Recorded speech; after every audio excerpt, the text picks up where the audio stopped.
Hello and welcome back. Intuition is calling.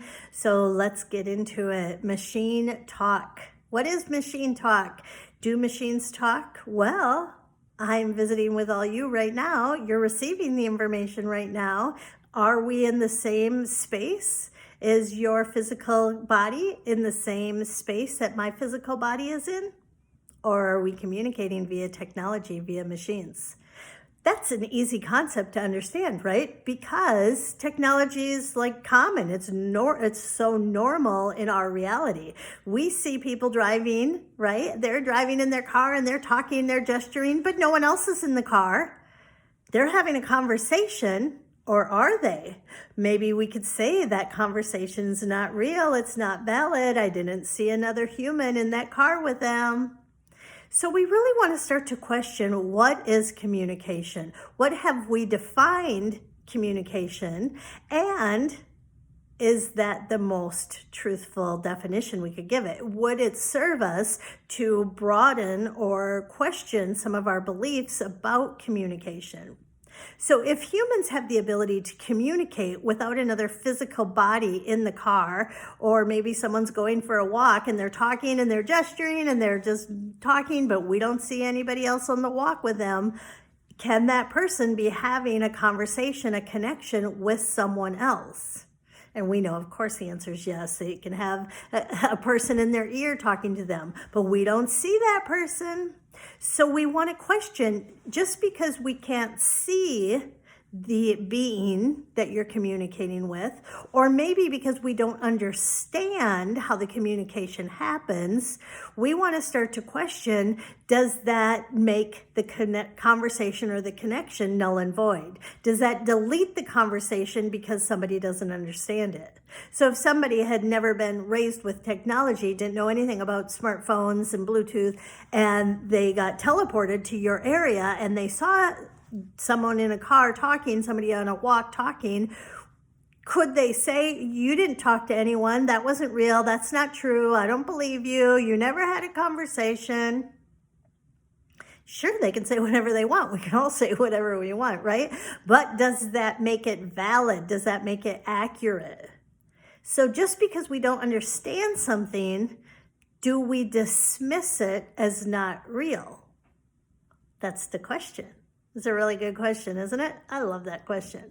So what we want to think about today is, what things have we dismissed because we don't understand it? Or what things have we not even taken time to contemplate because it's a mystery, it's confusing, we've just put it in the category of fluff and buff, right? We've just put it in the category of not true, don't waste my time. So would you like to look at some of the things that you've never allowed yourself to look at? What are some of the beliefs you have about being able to communicate with an energy that is not in a physical form? It's so good, right? It's so simple. I just love it. Like, spirituality, like it's faith, right? So I know when I had my multidimensional awakening and I started having interaction and contact with what I call the star friends, right? Species on another planet. I know a lot of people, like, there was some ridicule, right? There was some ridicule and even jokes like, had I gone crazy? And it was surprising because as one of Jehovah's Witnesses, right? If you guys remember my story, I was a full-time minister for 10 years, right? I grew up Lutheran and then I became one of Jehovah's Witnesses and I was a full-time minister for 10 years. And all spirituality is based on faith. And the scriptures tell us faith is belief in the unseen. And then I had a friend, Ryan. He was so cool. He was getting ridiculed by his family for communicating and connecting to the star friends. And he said to his uncle, who is a very strong Christian, right? Like, Christian means a follower of Christ. So I consider myself a Christian. I believe in Christ. That's what a Christian is. I believe in Christ. And I believe in a whole bunch of other stuff too, right? So that's why I consider myself multidimensional. But anyway, so Ryan was talking to his uncle, and his uncle was ridiculing him about his communication or conversation with the star friends. And so Ryan said to his uncle, well, what did Jesus tell you? When did he come over? I didn't get to, I didn't get the invitation. I didn't get invited for dinner. And the uncle was like, what do you mean? Like, Jesus didn't come over. Jesus didn't come over. And Ryan's like, yeah, you believe in what Jesus said. You believe in the word. Like, so you must have physical proof that Jesus is real. And he's like, well, the Bible wrote it. The Bible wrote it. And Ryan's like, right. It was inspired, channeled work. Channeled, inspired downloads.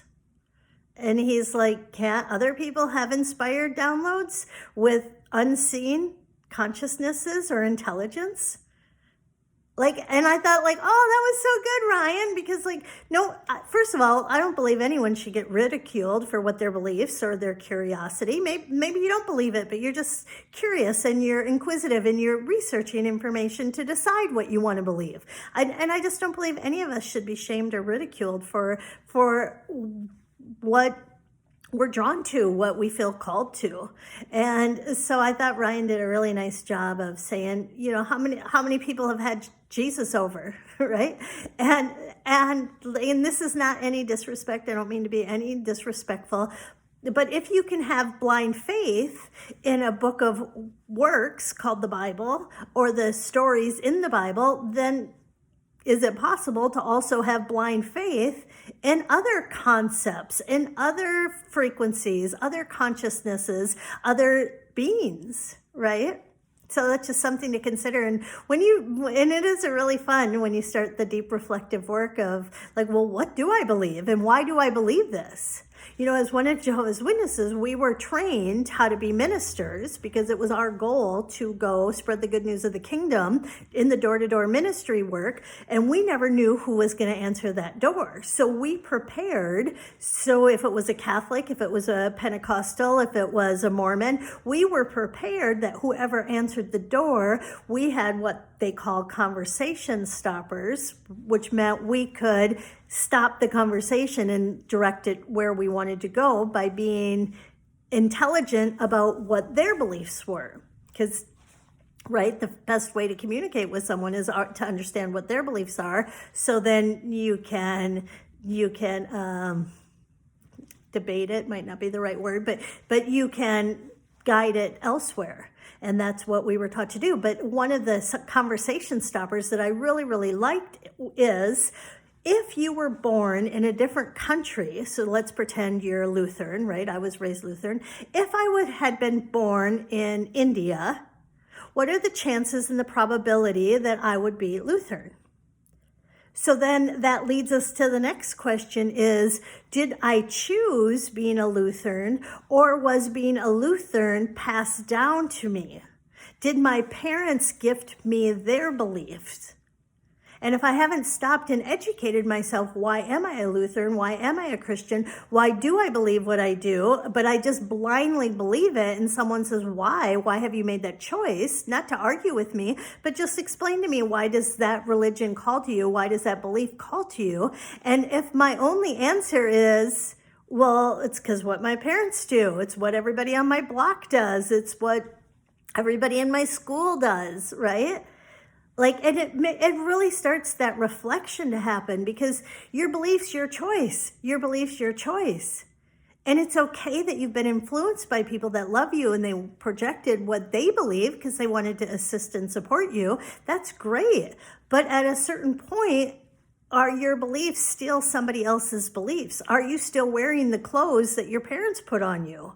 And would you like to examine your clothes and maybe try on some new clothes? And what I love about beliefs, I'm going on a rant because I get excited, but what I love about beliefs, they are free to try on. You can try on some new beliefs. And if you don't like it, take them off. If you don't like it, return them.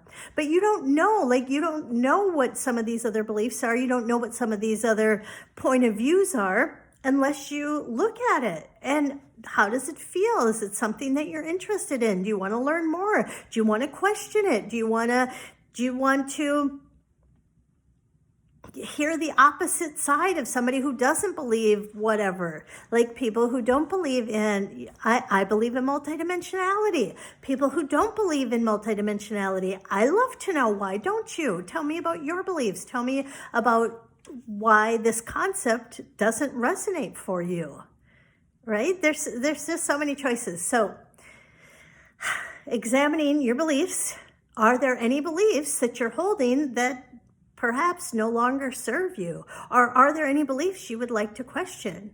Are there any new beliefs that could be a better fit for you? Are there some new glows that maybe make your body feel better and make your heart lighter? It's always your choice. So go ahead and do the home play, and I look forward to seeing you the next time.